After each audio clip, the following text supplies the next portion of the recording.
The King's back. Thank y'all again for tuning in to the one and only Blake Check. All right. So today, breaking news. We just found out Eric Holder, the man, you don't even have to say allegedly, who killed Nipsey Hussle, was found guilty of first-degree murder for the 2019 shooting of Nipsey. He was also found guilty of shooting the other two individuals that was involved in the shooting as well. It was never a situation where he was able to beat it. His defense team didn't even try to deny it was him. Too many cameras, too much evidence, too many witnesses, done in broad daylight. It was just complete recklessness, complete stupidity, complete idiocy. Like, what would make somebody in their right mind even think that they can do something like that on a public street to a public figure and get away with it? Which is why I guess they just went for manslaughter, because they were trying to say, if with first degree murder, it's saying that he had a chance to think about it and that it was premeditated, which was, demonstrated by him leaving, dapping up a couple of people, driving around the area, eating some of his fries, hopping back out the car, pulling up with two guns out, and then starting to shoot after they had a 9-minute conversation.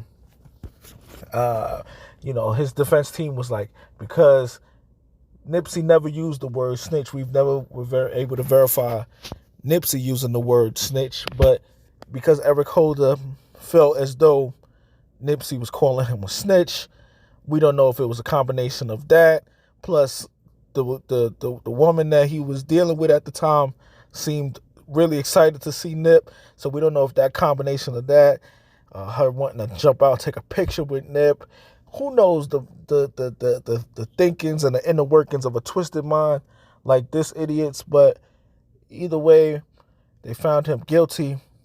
So we will find out. He's facing life now. We'll find out at a later date what his sentence exactly is going to be, and justice will be served.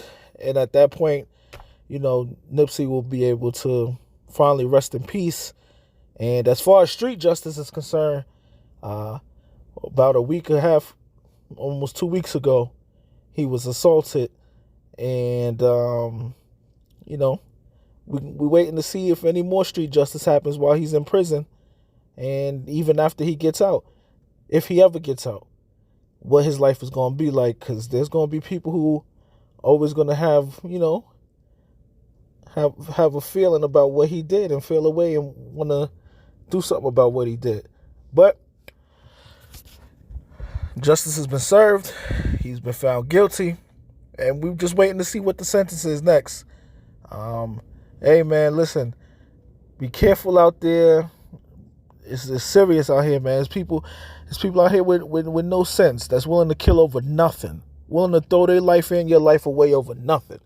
So you got to be smart out here with even the way that you engage people and the way that people may perceive the way that your interactions may go with them, because this is just outrageous, man. We lost a great man to nothing, like a complete situation that amounts to nothing. And it's really unfortunate. And, it's really puzzling as well as to why his team chose not to try to deal with like an insanity plea or something like that.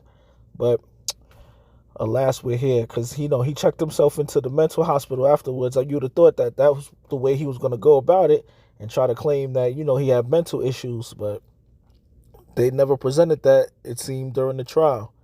They just focused on the fact that he felt by being labeled a snitch, he was in danger, and he acted out of fear, which really isn't a legit defense. It's just some dumb shit. But rest in peace, Nipsey Hussle. It's your boy King Blake. Thank y'all for tuning in. This is the one and only Blake Check.